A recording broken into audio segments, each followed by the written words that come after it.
What kind of marital state is the most comfortable? The answer is to give your significant other plenty of personal space. Peter started working from home for certain reasons. Lois just gave him a kiss, but he regarded it as workplace harassment. She comes in and kisses me.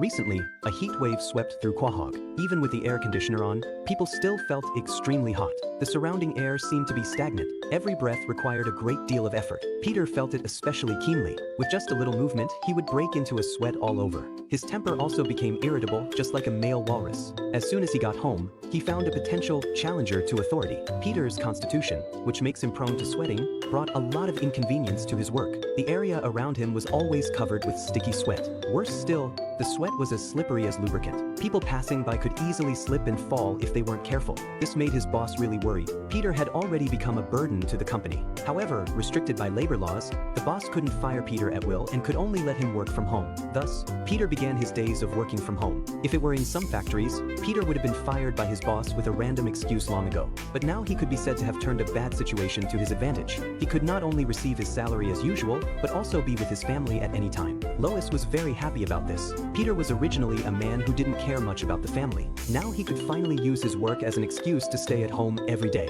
But Lois' such thought didn't last long. One day, Lois greeted Peter good morning as usual, but Peter accused her of workplace harassment. After this incident, Lois didn't dare to get close to Peter while he was working anymore. She also suggested that Peter go back to work in the factory, but Peter felt more comfortable at home and refused to go back no matter what. One day, Peter was going to work on the first floor as usual. When he got downstairs, he found that it had been transformed into an office. Many employees were busily working with tension. At this time, Lois came over and said that she had arranged all of this. Since Peter regarded home as an office, she might as well take it a step further and directly turn the home into a public workplace. Peter turned his head and saw Principal Shepard. The principal thanked Peter and his wife for providing a free workplace, which made Peter very annoyed. He asked Lois what she was really up to. Lois just said that she wanted to create a more comfortable working environment for Peter. To this end, she also prepared a piece of soothing music. This noisy working environment caused a lot of trouble for Peter. Mr. Shepard came over to sell him a mug. Bruce, in the front row, was even more exaggerated. He had a part-time job as a telephone customer service representative and kept talking on the phone all day long. Suddenly,